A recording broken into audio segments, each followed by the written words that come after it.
कभी आप रास्ते में जाते होंगे तो आपको सड़क पर जाता हुआ कोई पेट्रोल का टैंकर दिखाई दिया होगा।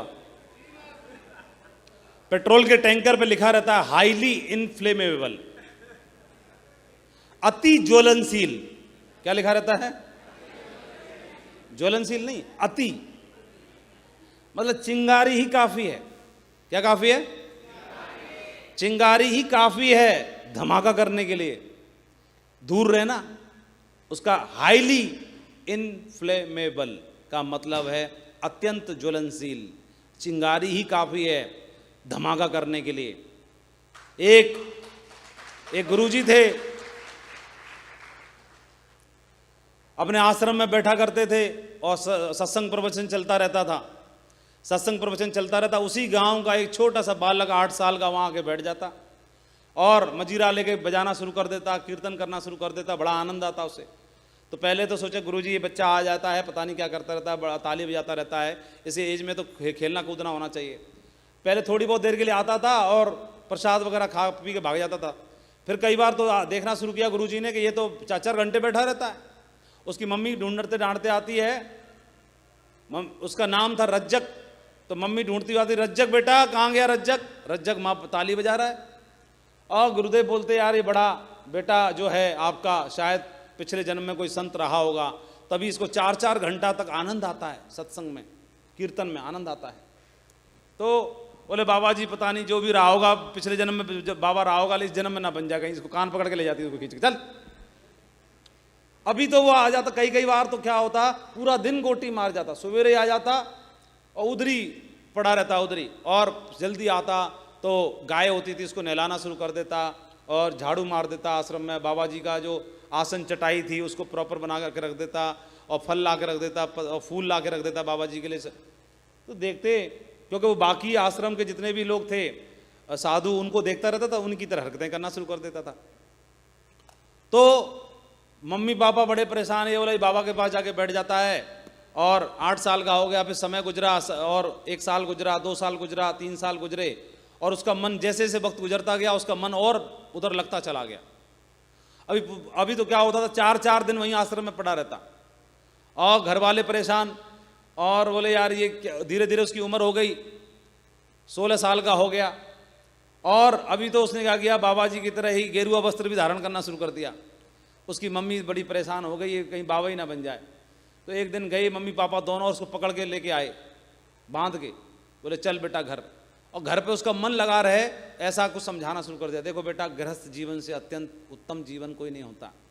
तुम अपनी मम्मी को देखो, तुम अपने हमको देखो, पापा को देखो, है ना। और जो गृहस्थ जीवन होता है वो सबसे उत्तम जीवन होता है। आप देखोगे भगवान राम ने गृहस्थ जीवन बिताया कि नहीं बिताया? तो कितना अत्यंत बढ़िया जीवन था। बोले इनका जीवन बताया, देखो उनका जीवन देखो। इन्होंने सब जो अच्छे लोग होते हैं वो गृहस्थ जीवन जीते हैं, ज़्यादा बाबाओं के चक्कर में नहीं पड़ते हैं। तो मुंडी हिला हिलू के और ज़बरदस्ती उसको क्या किया, कभी रिश्तेदारी में भेज दिया, कभी शादी ब्याह में भेज दिया ताकि इसका मन लगे। बारात जाती थी उसमें जबरदस्ती भेज देते, जा रहे रज्जक बारात में, जा दावत खा के आ। शादी ब्याह देखेगा तो इसका भी मन लगेगा शादी ब्याह करने का, है ना। तो जबरदस्ती बांध के उसको।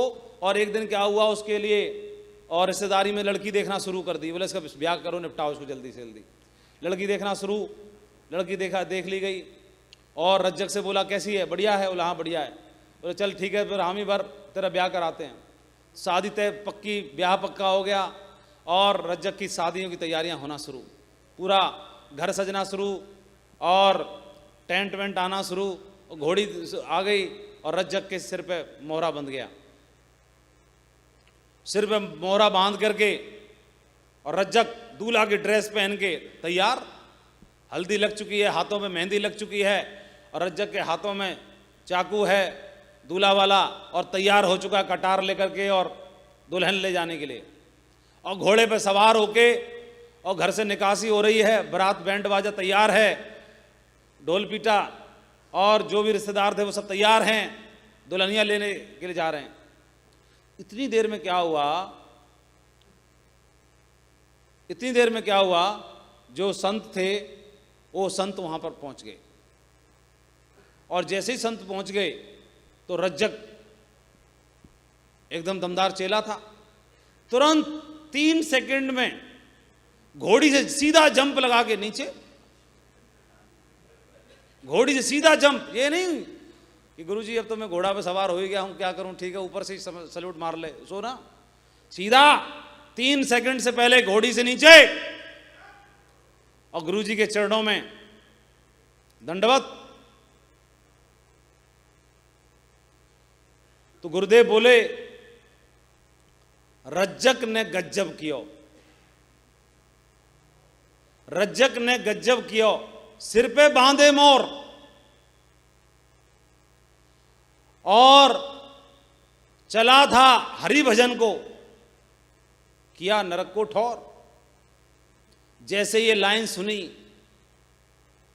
रज्जक ने उठाया अपना वो मोहरा उठा के एक उत्तर में और दूसरी ड्रेस पश्चिम में और कटारी पूरब में और बचा कुचा पश्चिम में और सीधा खुद गुरुजी के चरणन में, चलो गुरुदेव, उठा के गुरुदेव को गोद में और पहुंच गया आश्रम में। सारे बरातियों सारे देख रहे, रज्जक रज्जक, बोले रज्जक तो गज्जब भयो। अभी हाईली इनफ्लेमेबल, अत्यंत ज्वलनशील, चिंगारी ही काफी हो। मतलब गुरुदेव की, ये नहीं गुरुदेव बोल रहे हैं कि तू शादी कर के मत कर, वो ये बोल रहे हैं कि गुरुदेव का एक इशारा ही काफी है।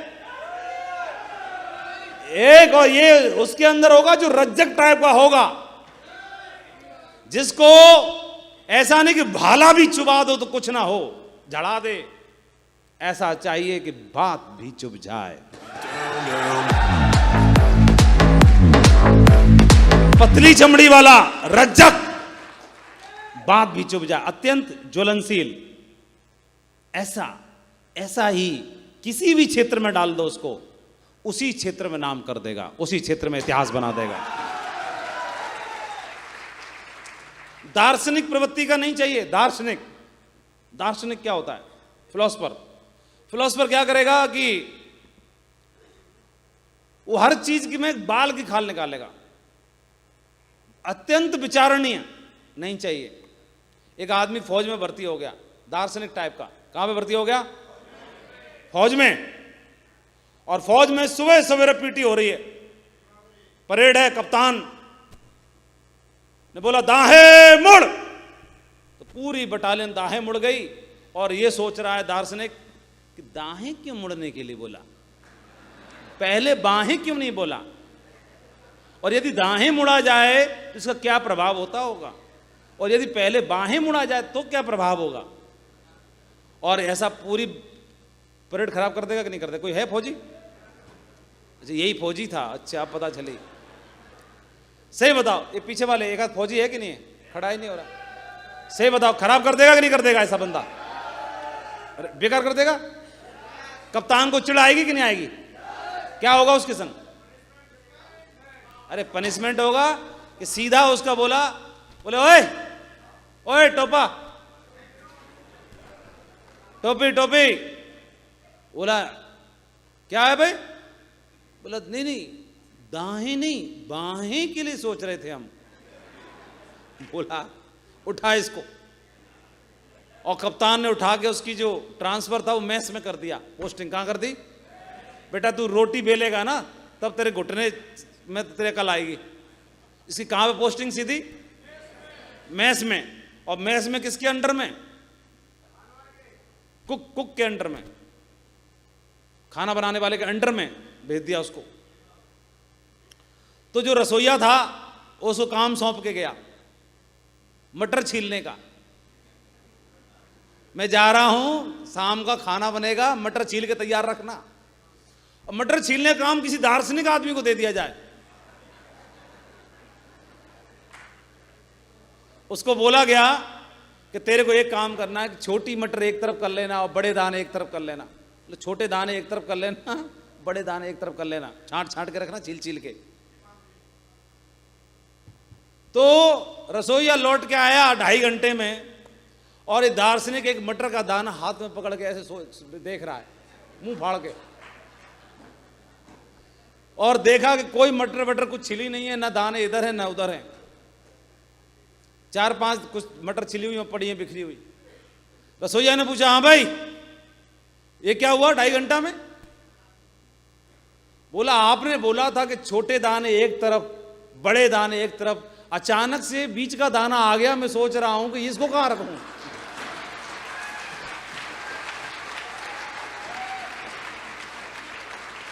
इसको कहां रखूं? और यहीं पर मेरा काम रुक गया, गति आगे बढ़ ही नहीं पा रही, इसको कहां पर रखूं? हमारे बिजनेस में भी कुछ दार्शनिक टाइप के आ जाते हैं। दार्शनिक नहीं चाहिए, हाईली इन्फ्लेमेबल। कौन? अत्यंत ज्वलनशील, बात चुप जाए, दमदार, दमदार चाहिए। खानदान का इतिहास लिखने की बात है, और इतिहास क्रांतिकारी लिखते हैं। रज्जक चाहिए, रज्जक। What is job? नौकरी क्या है? ई कैटेगरी के जो व्यक्ति हैं वो क्या है? एक आदमी ने बोला, मेरा बॉस अधिकारी आया, my boss arrived at work in a brand new Ferrari. नई चमचमाती हुई फरारी के अंदर मेरा अधिकारी आया, बॉस आया। मैंने बोला वाह क्या सुंदर जबरदस्त गाड़ी है। तो बॉस ने उत्तर दिया कि अगर इसी तरह तुम मन लगा के काम करते रहे और देर रात तक काम करते रहे और बेस्ट परफॉर्मर की तरह काम करते रहे, तो अगले साल में एक और ले लूंगा।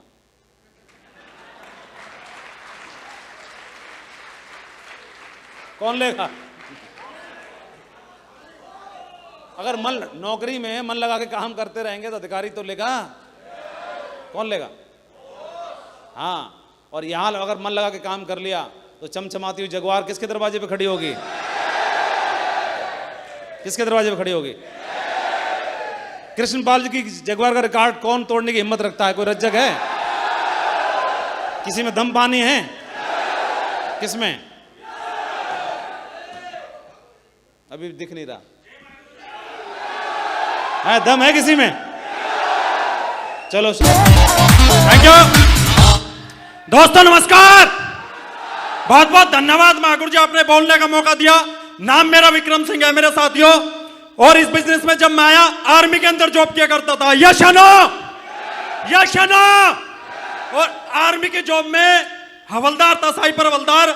जब ये बिजनेस प्लान देखने का मौका मिला, हमारे आदर्श, हमारे मेंटर, हमारे प्रेरणा के स्रोत रणवीर महागुरु जी, मैं चाहता हूं ऐसे व्यक्ति के लिए दिल से जोरदार तरीके से ताली बजाए।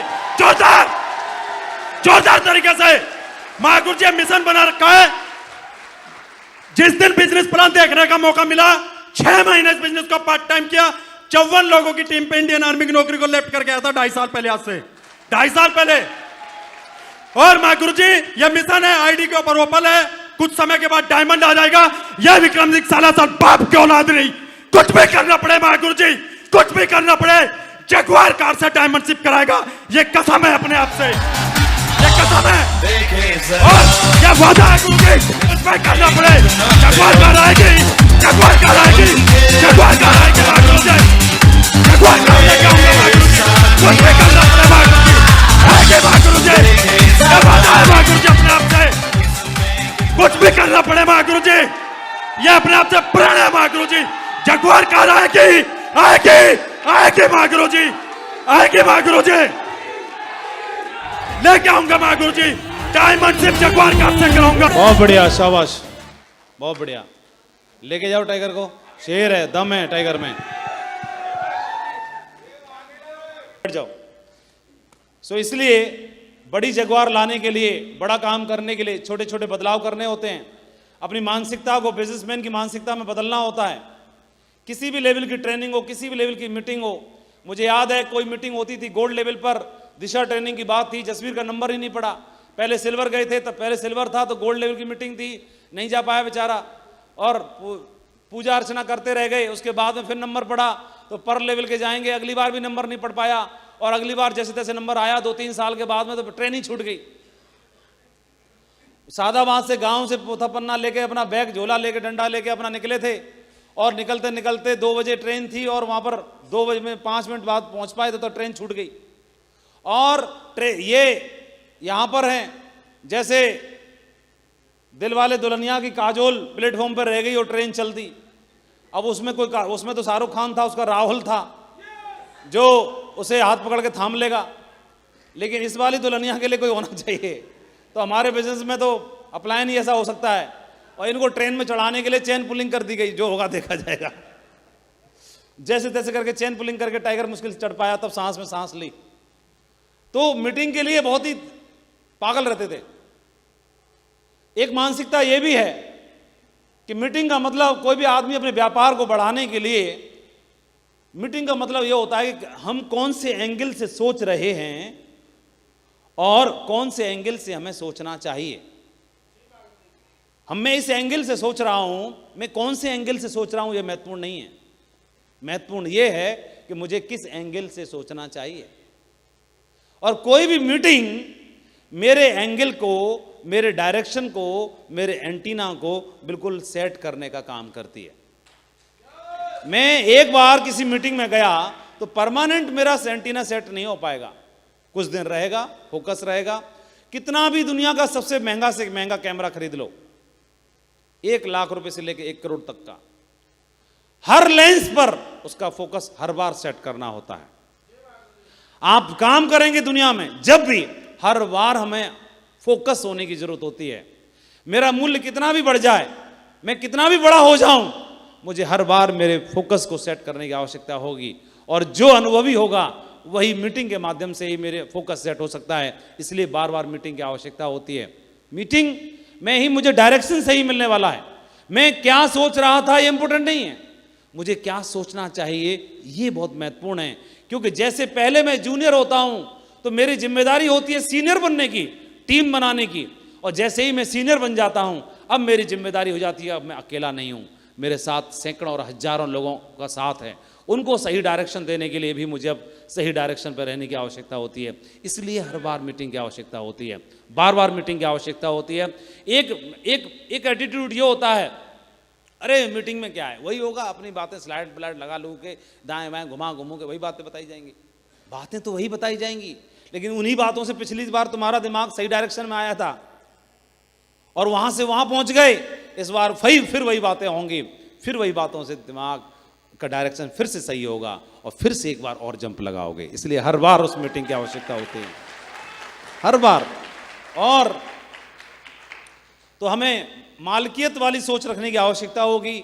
ई और एस में थे तो क्या फर्क पड़ता है, अब बी बन गए हैं, अब बिजनेसमैन बन गए हैं, तो बिजनेसमैन की सोच डेवलप करने की आवश्यकता है। ज़्यादातर लोगों का क्या होता है, माइंडसेट नहीं बदल पाता। मैं यहाँ पर नौकरी वाला व्यक्ति था और जम करके मैं बिजनेसमैन तो बन गया, दिखने में टाई लगा ली, कोट पहन लिया और मैं सेल्स ऑफ एडवाइजर बन गया। पहले मैं टीचर था, अब टीचर से जम करके मैं सेल्स ऑफ एडवाइजर बन गया। दिखने में ड्रेस कोड में हूँ, दिखने में बिल्कुल तैयार हूँ और दिखने में काम करने के लिए एक्साइटेड हूँ, लेकिन अंदर से भी तो बदलाव करना पड़ेगा। मैं अभी भी मास्टर जी वाली सोच रखे बैठा हूँ। तो मास्टर जी वाली क्या सोच रखती है कि ट्रेनिंग होगी सरकारी खर्चे पर, जो भी मास्टर जी की ट्रेनिंग होगी सरकारी खर्चे पर होगी, मीटिंग होगी, ट्रेनिंग होगी, बीटीसी होगी, बीएड होगा, स्पेशल ट्रेनिंग होगी, कोई और ट्रेनिंग होगी, नौकरी की ट्रेनिंग होगी, जो कुछ भी होगा, खाना पीना होगा, जो कुछ भी होगा, ड्रेस आएगी, ये होगा वो होगा, सब सरकारी खर्चे पर होगा। बिजनेसमैन की मालिकियत की सोच ऐसा नहीं बोलती है। बिजनेसमैन खुद ही एंटरप्रेन्योर होता है, वो खुद ही सीखता है, खुद ही तैयारी करता है, खुद ही निवेश करता है, खुद ही इन्वेस्ट करता है। बिजनेस में टर्नओवर करने के लिए जो कुछ भी करना पड़े खुद की जिम्मेदारी स्वीकार करता है। और जब खुद की जिम्मेदारी स्वीकार करता है तो सीखने के लिए खुद ही जाएगा, खर्चा करेगा, इन्वेस्ट करेगा, निवेश करेगा, खुद को तैयार करेगा, और वो वही बिजनेसमैन कहलाता है और वही दुनिया पर राज करता है। उसी जैसा लोग बनना चाहते हैं, वहीं से आप स्वतंत्र हो सकते हैं। Employ mentality, doing for applying no. कई लोगों को लगता है कि एम्प्लॉय मेंटालिटी ये बोलती है कि मैं काम कर रहा हूं, काम करने के बाद में ये मेरा अपलायन है और मैं यहां पर हूं, तो मैं यहां पर हूं, ये मेरा अपलायन है, ये मैं हूं और ये मेरा अपलायन है। तो एम्प्लॉय मेंटालिटी क्या बोलती है, अरे जो कुछ भी कर रहा हूं अपलायन के लिए तो कर रहा हूं, ये दिमाग में बात आती है। और तुम अपलायन के लिए कर रहे हो या फ्री एंटरप्रेन्योर हो, जहां से आपकी लॉग आईडी शुरू होती है वहां स्वतंत्र मालिक आप होते हैं। जब वहां से स्वतंत्र मालिक आप होते हैं तो राइट और लेफ्ट जहां से आपका बिजनेस चलता है वहां से जो कुछ भी कर रहे हो आप अपने लिए कर रहे हैं। ये सोच मालिक की सोच रहती है। और जब तक जो व्यक्ति दूसरे के लिए काम करता रहेगा तब तक आप इस बिजनेस में बड़ी कामयाबी ले ही नहीं पाएंगे। ये सोच अगर बनी रहेगी, जहां से आपकी लॉग आईडी हो गई, फ्री स्वतंत्र आपको बिजनेस करने का ओहदा और मौका मिलता है, यहीं से अपने बिजनेस को जिम्मेदारी स्वीकार करके आपको अपने बिजनेस में एज ए मालिक की तरह, बिजनेस ओनर की तरह जिम्मेदारी स्वीकार करके काम करने की तैयारी करनी है। और यहीं से आप स्वतंत्र आईबीओ बनते हैं और यहीं से बहुत बड़े बिजनेस के एम्पायर के मालिक बनते हैं।